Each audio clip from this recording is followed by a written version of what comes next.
ಓಂ ಶಾಂತಿ. ಇಂದಿನ ಮುರಳಿ ದಿನಾಂಕ 15 ಜುಲೈ 2026. मुरली महावाक्यಗಳು मीठे बच्चे, योग बल से ही आत्मा की कट निकलेगी, इसलिए योग में कभी भी गफलत नहीं करो. ಮಧುರ ಮಕ್ಕಳೇ, ಯೋಗ ಬಲದಿಂದಲೇ ಆತ್ಮನ ಜಂಗು ಹೊರಟು ಹೋಗುವುದು. ಅದಕ್ಕಾಗಿ ಯೋಗದಲ್ಲಿ ಎಂದಿಗೂ ಹುಡುಗಾಟಿಕೆ ಮಾಡಬೇಡಿರಿ.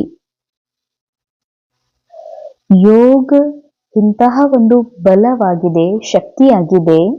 ಅದರಿಂದ ಜನ್ಮ ಜನ್ಮಾಂತರದ ಪಾಪ ಹೊರಟು ಹೋಗ್ತದೆ. ಅದಕ್ಕಾಗಿ ಯೋಗ ಮಾಡೋದ್ರಲ್ಲಿ ನೀವೆಂದಿಗೂ ಆಲಸ್ಯ ಆಗಬಾರ್ದು, ಹುಡುಗಾಟಿಕೆ ಮಾಡಬಾರ್ದು ಅಂತ ಯಾಕೆ ಬಾಬಾ ಹೇಳ್ತಾರಂದ್ರೆ, ಒಂದು ಶಾರೀರಿಕ ಸುಸ್ತು, ಶಾರೀರಿಕ ಆಲಸ್ಯ ಬಂದಾಗ ವ್ಯಕ್ತಿಗೆ ರೆಸ್ಟ್ ತಗೊಳ್ಳೋದ್ರಿಂದ ಅಥವಾ ಅನ್ಯ ಕ್ರಿಯೆಗಳಲ್ಲಿ ಭಾಗಿಯಾಗೋದ್ರಿಂದ ರಿಲ್ಯಾಕ್ಸ್ಡ್ ಆಗ್ಬೋದು. ಆದ್ರೆ ಯೋಗದಲ್ಲಿ ಒಂದ್ ವೇಳೆ ಆಲಸ್ಯ, ಹುಡುಗಾಟಿಕೆ ಬಂತು ಅಂತಂದ್ರೆ ಬುದ್ಧಿ ಪುನಃ ಸ್ಥಿರಗೊಳಿಸೋದು ಬಹಳ ಕಠಿಣ ಆಗ್ತದೆ. ಯಾಕೆಂದ್ರೆ ಯಾವಾಗ ಬುದ್ಧಿಯಲ್ಲಿ ಪ್ರೀತಿ ಕಮ್ಮಾಗ್ತದೋ, ಬುದ್ಧಿಯಲ್ಲಿ ಸ್ಥಿರತೆ ಕಮ್ಮಾಗ್ತದ, ಇಂಟ್ರೆಸ್ಟ್ ಕಮ್ಮಿ ಆಗ್ತದೋ, ಆಗ ಯೋಗ ಕನೆಕ್ಷನ್ ಕಳ್ಕೊಂಡ್ಬಿಡ್ತದೆ. ಹೀಗಾಗಿ ಅಲ್ಲಿ ಆಲಸ್ಯ ಅರ್ಥಾತ್ ಬೇಜಾರಾಗೋದು. ಯೋಗ ಅಂದ್ರೆ ಅದರಲ್ಲಿ ಯಾವುದೇ ರುಚಿ ಇಲ್ಲದೆ ಇರೋದು.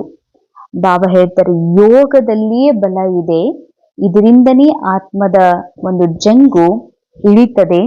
ಅದಕ್ಕಾಗಿ ಯೋಗದ ವಿಷಯದಲ್ಲಿ ಎಂದಿಗೂ ಆಲಸ್ಯ ಆಗೋದಾಗ್ಲಿ, ಸುಸ್ತಾಗೋದಾಗ್ಲಿ, ಹುಡುಗಾಟಿಕೆ ಮಾಡೋದಾಗ್ಲಿ ಮಾಡಬೇಡ್ರಿ.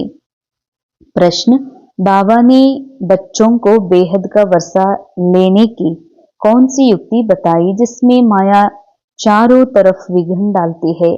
ಮಾಯಾ ಬಾಬಾ ಮಕ್ಕಳಿಗೆ ಬೇಹದ್ದಿನ ಆಸ್ತಿಯನ್ನು ಕೊಡುವುದಕ್ಕಾಗಿ ಯಾವ ಒಂದು ಯುಕ್ತಿಯನ್ನ ಹೇಳಿದ್ದಾರೆ, ಅದರಲ್ಲಿಯೇ ಮಾಯಾ ಅನೇಕ ವಿಘ್ನಗಳನ್ನ ಹಾಕ್ತಾ ಇರ್ತದೆ. ಬಾಬಾ ಹೇಳ್ತಾರೆ, ಬಾಬಾನೇ ಯುಕ್ತಿ ಬತಾಯಿ ಬಚ್ಚೆ, तुम ब्रह्मा कुमार कुमारिया एक बाबा के बच्चे आपस में भाई बहन हो. ಮಧುರ ಮಕ್ಕಳೇ, ನೀವು ಪರಮಾತ್ಮ ತಂದೆಯ ಮಕ್ಕಳು. ಬಾಬಾ ನಿಮಗೆ ಒಂದು ಯುಕ್ತಿಯನ್ನು ಹೇಳಿದ್ದಾರೆ.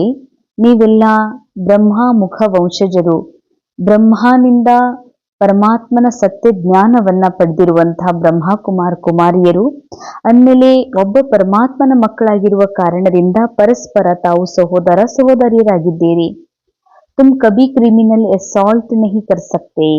ತಮ್ಮ ಮಧ್ಯದಲ್ಲಿ ಎಂದಿಗೂ ಕೂಡ ಕುದೃಷ್ಟಿ ಬರಕೂಡ್ದು. ಭಾಯಿ ಬೆಹನ್ ವಿಕಾರ ಮೇ ನಹಿ ಜಾ ಸಕ್ತೆ. ಸಹೋದರ ಸಹೋದರಿಯರು ಅವರು ಭಲೆ ಪತಿ ಪತ್ನಿಯೇ ಆಗಿರಬಹುದು, ಆದ್ರೆ ಈಶ್ವರನ ಒಂದು ಮೂಲ ಸಂತಾನ ಅಂದ್ರೆ ನಾವೆಲ್ಲರೂ ನಿರಾಕಾರ ಆತ್ಮ, ಒಬ್ಬ ತಂದೆ ಮಕ್ಕಳು. ರೋಲ್ನಲ್ಲಿ ಪುರುಷ ಸ್ತ್ರೀ ಆಗಿರ್ಬೋದು, ರೋಲ್ನಲ್ಲಿ ಪತಿ ಪತ್ನಿ ಆಗಿರ್ಬೋದು, ಏನೇ ಇರ್ಬೋದು. ಆದ್ರೆ ಬಾಬಾ ಹೇಳ್ತಾರೆ, ನೀವೀಗ ನಿಮ್ಮಲ್ಲಿ ಸಹೋದರ ಸಹೋದರಿಯ ಭಾವನೆ ಇರಬೇಕು ಅಂತ. ಅಂದ್ರೆ ಕೇವಲ ಕುದೃಷ್ಟಿ ಅಂದ್ರೆ ಕೇವಲ ಕಾಮವಿಕಾರದ ವಿಷಯ ಅಷ್ಟೇ ಅಲ್ಲ. ಇವರೊಬ್ಬ ಸ್ತ್ರೀ ಅದಾರ, ಇವ್ರ ಅಣ್ಣೋರ್ ಅದಾರ, ಇವ್ರ ಅಕ್ಕೋರ್ ಅದಾರ, ಹೆಣ್ಮಕ್ಳು, ಪುರುಷ ಅನ್ನುವಂಥ ಭಾವ ಇದು ಕೂಡ ಹೊರಟು ಹೋಗ್ಬೇಕು. ಎಲ್ಲರೊಳಗೂ ಆ ನಿರಾಕಾರ ಅಶರೀರಿ ಸತ್ಯವನ್ನು ನೋಡುವ ಅಭ್ಯಾಸ ಮಾಡುವ ದೃಷ್ಟಿಯಲ್ಲಿ ಬಾಬಾ ಹೇಳ್ತಿದ್ದಾರೆ. ತುಮಿ ಶಿವ ಬಾಬಾ ಕಿ ಮತ್ ಪರ್ ಚಲ್ಕರ್ ಬೇಹದ್ ಕಾ ವರ್ಷ ಲೇನಾ.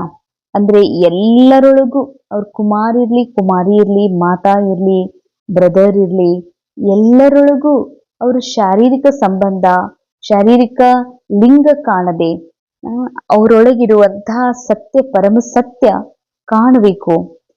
ಅವಾಗ್ಲೇನೆ ಬಾಬಾನಿಂದ ಪೂರ ಆಸ್ತಿ ತೆಗೆದುಕೊಳ್ಳೋದಕ್ಕೆ ಸಾಧ್ಯವಿದೆ. ಆದ್ರೆ ಪರಂತು ಮಾಯಾ ಕಮ್ ನಹಿ, ಆದ್ರೆ ಮಾಯಾ ಕಮ್ ಇಲ್ಲ. ಚಾರೋ ತರಫ್ ಇಸ್ಮೆ ಹಿ ವಿಘ್ನ ಡಾಲ್ತಿ रहती. हम भाई बहन हैं, एक बाबा से वर्षा लेते या भूल जाते. ಮಾಯಾ ಇಂತಹ ವಿಘ್ನಗಳನ್ನ ಹಾಕ್ತದ. ಎಲ್ಲಾ ಕಡೆಯಲ್ಲೂ ಅದು ವಿಘ್ನ ಹಾಕ್ತಾನೆ ಇರ್ತದ. ನಾವು ಸಹೋದರ ಸಹೋದರಿಯರು ಬಾಬಾನಿಂದ ಆಸ್ತಿ ತೆಗೆದುಕೊಳ್ತೀವಿ ಅನ್ನೋದೇ ಮರ್ತು ಬಿಡ್ತಾರೆ. ಅಂದ್ರೆ ಇಲ್ಲಿ ಇಂತಹ ಒಂದು ಭಾವನೆ ಕ್ರಿಯೇಟ್ ಆಗ್ತದ.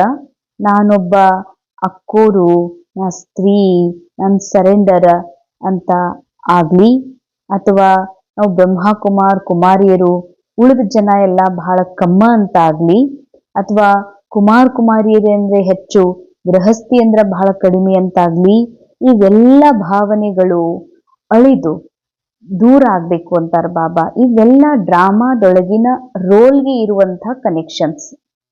ನಾನು ನಿರಾಕಾರ ಆತ್ಮ ಇದ್ದೇನೆ ಅಂದಮೇಲೆ ಬಾಬಾನ ಆಸ್ತಿಯನ್ನ ಪೂರ್ಣ, ಬಾಬಾನ ಆಸ್ತಿ ಅಂದ್ರೆ ಬಾಬಾನ ಪೂರ ನಾಲೆಡ್ಜ್ ಪ್ರಾಪ್ತ ಆಗ್ಬೇಕು ಅಂದ್ರೆ ಈ ದೇಹ ಬಾನ, ಈ ಒಂದು ದೈಹಿಕ ದೃಷ್ಟಿಯಿಂದ ನೋಡುವಂತಹ ಭಾವ ಹೊರಟು ಹೋಗ್ಬೇಕು. ಆದ್ರೆ ಮಾಯಾ ಮರೆಸಿ ಬಿಡುತ್ತದೆ. धारणे मुख्य सार मोदलेदु कर्मातीत अवस्था को प्राप्त करने के लिए वापस घर जाना है, परंतु जाएंगे तब जब आत्माओं का आना बंद होगा. बाबा ಹೇಳ್ತಾರೆ ಕರ್ಮಾತೀತ ಅವಸ್ಥಾ ಪ್ರಾಪ್ತ ಮಾಡ್ಕೊಳ್ಬೇಕು ಅಂದ್ರೆ ವಾಪಸ್ ಮನೆಗೆ ಹೋಗ್ಲೇಬೇಕು. ವಾಪಸ್ ಮನೆಗೆ ಹೋಗ್ಬೇಕು ಅಂತಂದ್ರೆ ಯಾವಾಗ ಸಾಧ್ಯ ಅಂದ್ರೆ ಎಲ್ಲ ಆತ್ಮಗಳು ವಾಪಸ್ ಈ ನಾಟಕದಲ್ಲಿ ಯಾವಾಗ ಬರ್ತಾರೋ ಅವಾಗ ನಾವು ಆತ್ಮ ಈ ಎಲ್ಲ ಕರ್ಮದಿಂದ, ಕರ್ಮ ಕ್ಷೇತ್ರದಿಂದ, ನಾಟಕದಿಂದ, ಆಕ್ಟಿಂಗ್ ಇಂದ ಪರೆಯಾಗಿ ನಾವು ನಮ್ಮ ಮನೆಗೆ ಹೋಗೋದಕ್ಕೆ ಸಾಧ್ಯವಿದೆ. इस विस्तार को बुद्धि में रखे एक बाबुल को प्यार से याद करना. ಈ ಎಲ್ಲಾ ವಿಸ್ತಾರವನ್ನ ಬುದ್ಧಿಯಲ್ಲಿ ಇಟ್ಕೊಡ್ರಿ. ಒಬ್ಬ ಬಾಬುಲ್, ಒಬ್ಬ ಪಿತಾ ಪರಮಾತ್ಮ, ಒಬ್ಬ ತಂದೆಯನ್ನ ಬಹಳ ಪ್ರೇಮದಿಂದ ನೆನಪು ಮಾಡ್ರಿ. ಸೆಕೆಂಡ್ ಪಾಯಿಂಟ್, ज्ञान की रोशनी मिली है इसलिए निश्चय बुद्धि बन बाबा से पूरा वर्षा लेना है. ಜ್ಞಾನದ ಬೆಳಕು ಪ್ರಕಾಶ ದೊರಕಿದೆ ಅಂತಂದ್ರೆ ನಿಶ್ಚಯ ಬುದ್ಧಿಯವರಾಗಿ ಬಾಬಾರವರಿಂದ ಪೂರಾ ಆಸ್ತಿಯನ್ನ ಪಡೀರಿ. कहाँ भी रहते याद के बल से आत्मा को तमो प्रधान से सतो प्रधान बनाने का पुरुषार्थ करना. ಎಲ್ಲೇ ಇರಿ ನೆನಪಿನ ಬಲದಿಂದ ಬಾಬನ್ ನೆನಪು ಅಥವಾ ಆತ್ಮನ ನೆನಪು. ಯಾ ಆತ್ಮ ಸ್ವಯಂ ನಾನು ಆತ್ಮ ಆಗಿರುವ ಮತ್ತು ನನ್ನಲ್ಲಿರುವಂತಹ ಪ್ರಾಪ್ತಿಗಳು ಅಥವಾ ನನ್ನಲ್ಲಿರುವಂತಹ ಆತ್ಮನೊಳಗಿರುವಂತಹ ವಿಶೇಷ ಗುಣಗಳು, ಅವುಗಳ ನೆನಪು ಕೂಡ ಒಂದು ಬಲ. ಆ ಬಲದಿಂದ ಆತ್ಮ ಅರ್ಥಾತ್ ಮನಸ್ಸು ತಮೋ ಪ್ರಧಾನ ಸ್ಥಿತಿಯಿಂದ ಸತೋ ಪ್ರಧಾನ ಅವಸ್ಥೆಯನ್ನ ಪ್ರಾಪ್ತ ಮಾಡಿಕೊಳ್ತದೆ. ಅಂತಹ ಪುರುಷಾರ್ಥ ಮಾಡ್ರಿ. वरदान, स्वमान में स्थित रहकर विश्व द्वारा सम्मान प्राप्त करने वाले देह अभिमान मुक्त भव. ಸ್ವಮಾನದಲ್ಲಿ ಸ್ಥಿತರಾಗಿ ವಿಶ್ವದ ಮೂಲಕ ಸಮ್ಮಾನ ಪ್ರಾಪ್ತ ಮಾಡಿಕೊಳ್ಳುವಂತಹ देह अभिमान मुक्त भव. पढ़ाई का मूल लक्ष्य है देह अभिमान से न्यारे हो देही अभिमानी बनना. अंडरलाइन, ಬಹಳ ಸುಂದರ ಮಾತು. ಈ ವಿದ್ಯೆಯ ಮೂಲ ಲಕ್ಷ್ಯವೇ ಆಗಿದೆ ದೇಹ ಅಭಿಮಾನದಿಂದ ನ್ಯಾರ ಆಗಿ ದೇಹಿ ಅಭಿಮಾನಿ ಆಗೋದು. इस देह अभिमान से न्यारे अथवा मुक्त होने की विधि ही है सदा स्वमान में स्थित रहना. ಈ ದೇಹ ಅಭಿಮಾನದಿಂದ ಮುಕ್ತರಾಗಬೇಕು ಆಗುವಂತಹ ವಿಧಿ ಯಾವುದು ಅಂತಂದ್ರೆ ಸದಾ ಸ್ವಮಾನದಲ್ಲಿ ಸ್ಥಿತರಾಗುವುದು. ಅಂದ್ರೆ ಸ್ವ ಆತ್ಮನಿಗೆ ಮಾನ ಕೊಡ್ತಾ, ಆತ್ಮನಿಗೆ ಮಾನ ಕೊಡುದು ಅಂದ್ರೆ ಈ ಮನಸ್ಸು ಅವಮಾನಿತಗೊಂಡಿದೆ, ಆ ರೀತಿ ಫೀಲಿಂಗ್ ನಲ್ಲಿ ಬಂದಿದೆ, ನನಗೆ ಕಡಿಮೆ ಮರ್ಯಾದೆ, ನನಗೆ ಕಡಿಮೆ ರೆಸ್ಪೆಕ್ಟ್ ಕೊಡಲಾಗ್ತಾ ಇದೆ ಅಂತ ತಿಳ್ಕೊಂಡಿದೆ. ಅದಕ್ಕಾಗಿ ಸ್ವಯಂಗೆ ರೆಸ್ಪೆಕ್ಟ್ ಕೊಡ್ರಿ. ಅಂದ್ರೆ ನಾ ಆತ್ಮ ಇದ್ದೀನಿ, ನಾ ಶಾಶ್ವತ ಇದ್ದೀನಿ, ಸತ್ ಇದ್ದೀನಿ, ಅವಿನಾಶಿ ಇದ್ದೀನಿ ಮತ್ತು ನಾನು ಸಂಪೂರ್ಣನಿದ್ದೀನಿ ಎನ್ನುವಂತಹ ಸ್ವಮಾನದಲ್ಲಿ ಸ್ಥಿತ ಆಗ್ಬೇಕಾಗ್ತದ.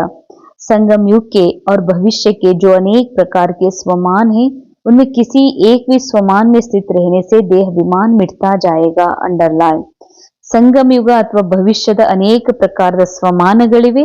ಆ ಯಾವುದಾದ್ರೂ ಸ್ವಮಾನದಲ್ಲಿ ಬುದ್ಧಿ ಸ್ಥಿತ ಮಾಡೋದ್ರಿಂದ ದೇಹ ಅಭಿಮಾನವು ಅಳಿತದೆ. जो स्वमान में स्थित रहता उन्हें स्वतः मान प्राप्त होता है. ಯಾರು ಸ್ವಯಂ ಮಾನ ಕೊಟ್ಕೋತಾರೋ, ಅರ್ಥಾತ್ ಸ್ವಮಾನ ಕೊಟ್ಕೊಳ್ಳೋದು ಅಂತಂದ್ರೆ ದೇಹಕ್ಕೆ ಮಾನ ಕೊಟ್ಕೊಳ್ಳೋದಲ್ಲ, ರೋಲಿಗೆ ಮಾನ ಕೊಡೋದಲ್ಲ. ಸ್ವಮಾನದಲ್ಲಿ ಸ್ಥಿತಿ ಇರ್ತಾರೆ ಅಂದ್ರೆ ತಮ್ಮ ಆತ್ಮದ ಸತ್ಯದ ಸ್ಥಿತಿಯಲ್ಲಿ ಸ್ಥಿತಿರ್ತಾರೆ. ಅವರಿಗೆ ಸ್ವತಃ ಎಲ್ಲರಿಂದ ಮಾನ ಪ್ರಾಪ್ತಿಯಾಗ್ತದೆ. ಸದಾ ಸ್ವಮಾನ್ ಮೇ ರಹನೆ ವಾಲೆ ಹಿ ವಿಶ್ವ ಮಹಾರಾಜನ್ ಬಂತೆ ಹೇ. ಅಂಡರ್ಲೈನ್, ಯಾರು ಸ್ವಮಾನದಲ್ಲಿ ಇರ್ತಾರೋ ಅವರೇ ವಿಶ್ವದ ಮಹಾರಾಜ ಆಗೋದಕ್ಕ ಅವರೇ ನಿಜವಾದ ರಾಜ ಆತ್ಮರಾಗಲಿಕ್ಕೆ ಸಾಧ್ಯ. ವಿಶ್ವ ಉನ್ಹೇ ಸಮ್ಮಾನ್ ದೇತಿ ಹೇ. ಯಾರು ಸ್ವಯಂ ಸಮ್ಮಾನ ಕೊಟ್ಕೋತಾರೋ ನಾ ಆತ್ಮ ಇದ್ದೀನಿ ಅನ್ನುವಂಥದ್ದು ಅವರಿಗೇನೆ ವಿಶ್ವದ ಮೂಲಕ ಸಮ್ಮಾನ ಪ್ರಾಪ್ತಿಯಾಗೋದಕ್ಕೆ ಸಾಧ್ಯವಿದೆ. ಸ್ಲೋಗನ್ ಜೈಸಾ ಸಮಯ ವೈಸಾ ಅಪ್ನೆ ಕೋ ಮೋಲ್ಡ್ ಕರ್ ಲೇನಾ ಯಹಿ ಹೇ ರಿಯಲ್ ಗೋಲ್ಡ್ ಬನ್ನ.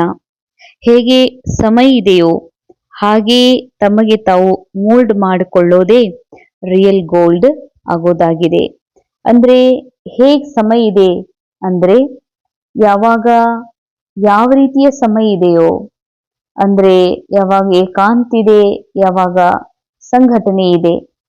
ಸಂಘಟನೆಯಲ್ಲೂ ಕೂಡ ಏಕಾಂತದ ಅನುಭವ, ಏಕಾಂತದಲ್ಲೂ ಕೂಡ ಸರ್ವ ಸಂಬಂಧಗಳ ಅನುಭವ. ಹೀಗೆ ಸಮಯ ಅನುಸಾರ ತಮಗೆ ತಾವು ಮೋಲ್ಡ್ ಮಾಡ್ಕೊಡ್ರಿ. ಅರ್ಥಾತ್ ತಮ್ಮ ಸತ್ಯವನ್ನ ಸದಾ ಸ್ಮೃತಿಯಲ್ಲಿ ಇಟ್ಕೊಂಡು ಆಕ್ಟಿಂಗ್ ಅನ್ನ ಅವಶ್ಯ ಮಾಡ್ರಿ. ಇದಕ್ಕನೇ ರಿಯಲ್ ಗೋಲ್ಡ್ ಆಗೋದು ಅಂತಾರೆ ಬಾಬಾ.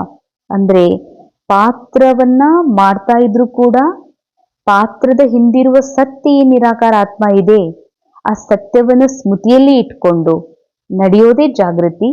ಈ ಜಾಗೃತಿಯೇ ಬಾಬಾ ಹೇಳ್ತಾರ ಸಮಯ ಅನುಸಾರ ತಮಗೆ ತಾವು ಮೋಲ್ಡ್ ಮಾಡಿಕೊಳ್ಳೋದು. ಅವ್ಯಕ್ತಿಶಾರೆ ಜ್ವಾಲಾ ಸ್ವರೂಪ್ ಸ್ಥಿತಿಯಲ್ಲಿ ಸ್ಥಿತರಾಗಿ ಶಕ್ತಿಶಾಲಿ ನೆನಪಿನ ಅನುಭವ ಮಾಡ್ರಿ. अभी निर्भय ज्वालामुखी बन प्रकृति और आत्माओं के अंदर जो तमोगुण है उसे भस्म करो. ಈಗ ನಿರ್ಭಯ ಜ್ವಾಲಾಮುಖಿಗಳಾಗಿ ಪ್ರಕೃತಿ ಹಾಗೂ ಅನೇಕ ಆತ್ಮರ ಒಳಗೆ ಏನ್ ತಮೋ ಗುಣ ಇದೆ ಅದನ್ನ ಭಸ್ಮ ಮಾಡ್ಬೇಕಿದೆ. ತಪಸ್ಯ ಅರ್ಥಾತ್ ಜ್ವಾಲಾ ಸ್ವರೂಪ ಯಾದ್. ತಪಸ್ಸು ಅಂದ್ರೇನೆ ಜ್ವಾಲಾ ಸ್ವರೂಪ ನೆನಪು. इस याद द्वारा ही माया व प्रकृति का विकराल रूप शीतल हो जाएगा. ಈ ನೆನಪಿನಿಂದ ಮಾತ್ರ ಮಾಯೆಯ ಅಥವಾ ಪ್ರಕೃತಿಯ ವಿಕರಾಲ್ ರೂಪ ಏನಿದೆ ಅದು ಶೀತಲ ಆಗ್ತದೆ. आपका तीसरा नेत्र ज्वालामुखी नेत्र माया को शक्तिहीन कर देगा. ತಮ್ಮ ಮೂರನೆಯ ಜ್ವಾಲಾಮುಖಿ ಕಣ್ಣೇನಿದೆ ಅದು ಮಾಯೆಯನ್ನ ಶಕ್ತಿಹೀನ ಮಾಡಲಿಕ್ಕೆ ಸಾಧ್ಯವಿದೆ. ಅಂದ ಮೇಲೆ ತಮ್ಮ ಮೂರನೆಯ ಯಾವ ಜ್ವಾಲಾಮುಖಿ ನೇತ್ರ ಇದೆ ಅದು ಸದಾ ತೆರೆದಿದ್ದರೆ ಮಾಯಾ ಮುದುರಿಕೊಳ್ಳೋದಕ್ಕೆ ಅಂತ್ಯಗೊಳ್ಳೋದಕ್ಕೆ ಸಾಧ್ಯವಿದೆ. ಓಂ ಶಾಂತಿ. ಇಂದಿನ ಮುರಳಿಯ ಮಹಾವಾಕ್ಯದ ಅನುಭವ ಮಾಡೋಣ. ತಮಗೆ ತಾವು ಆರಾಮದಾಯಕ ಸ್ಥಿತಿಯಲ್ಲಿ ಸ್ಥಿತ ಮಾಡಿಕೊಳ್ಳುತ್ತಾ ದೀರ್ಘವಾಗಿ ಉಸಿರಾಟ ಮಾಡುತ್ತಾ ಈಗ ತಮ್ಮ ಪೂರ್ಣ ಗಮನವನ್ನ ಭೃಗುಟಿಯ ಮಧ್ಯದಲ್ಲಿ ಏಕಾಗ್ರಗೊಳಿಸಿರಿ. ಬಾಬರ ಮಹಾವಾಕ್ಯಗಳನ್ನ ಸ್ಮೃತಿಯಲ್ಲಿ ತನ್ನಿ. ಯೋಗ ಬಲದಿಂದಲೇ ಆತ್ಮನ ಜಂಗು ಹೊರಟು ಹೋಗುವುದು. योग एक ऐसा बल है जो मेरी सारी गंदगी को साफ कर देता है. ಯೋಗದ ಬಲವು ನನ್ನ ಜನ್ಮ ಜನ್ಮಾಂತರದ ಜಂಗನ್ನ ತೊಳೆಯುವಂಥದ್ದಾಗಿದೆ. ಅದಕ್ಕಾಗಿ ನಾನು ಯೋಗ ಬಲವನ್ನ ಜಮಾ ಮಾಡಿಕೊಳ್ಳೋದಕ್ಕಾಗಿ ಯಾವುದೆಲ್ಲ ವಿಚಾರಗಳು ಮಾತುಗಳು ನನ್ನ ಮನಸ್ಸಿನ ಸುತ್ತಲೂ ಸುತ್ತುವರಿಯುತ್ತಿವೆ ಇವನ್ನ ನಾನು ನೋಡಿಯೂ ಸಹ ನೋಡದಂತೆ, ಕೇಳಿಯೂ ಕೇಳದಂತೆ ನನ್ನನ್ನು ನಾನು ನನ್ನ ಪರಮ ಸತ್ಯದಲ್ಲಿ ಆನಂದದಲ್ಲಿ ಮಗ್ನವಾಗುತ್ತಿರುವೆನು. ಯಾಕೆಂದರೆ ನನ್ನ ಸ್ಮೃತಿಯೇ ಬಲವಾಗಿದೆ. ತಂದೆಯ ಸ್ಮೃತಿಯೇ ದಿವ್ಯ ಬಲವಾಗಿದೆ. ಈ ಬಲವೇ ನನ್ನನ್ನ ಸರ್ವ ಬಂಧನಗಳಿಂದ ಮುಕ್ತ ಮಾಡುವಂಥದ್ದಾಗಿದೆ. ಓಂ ಶಾಂತಿ. ಓಂ ಶಾಂತಿ.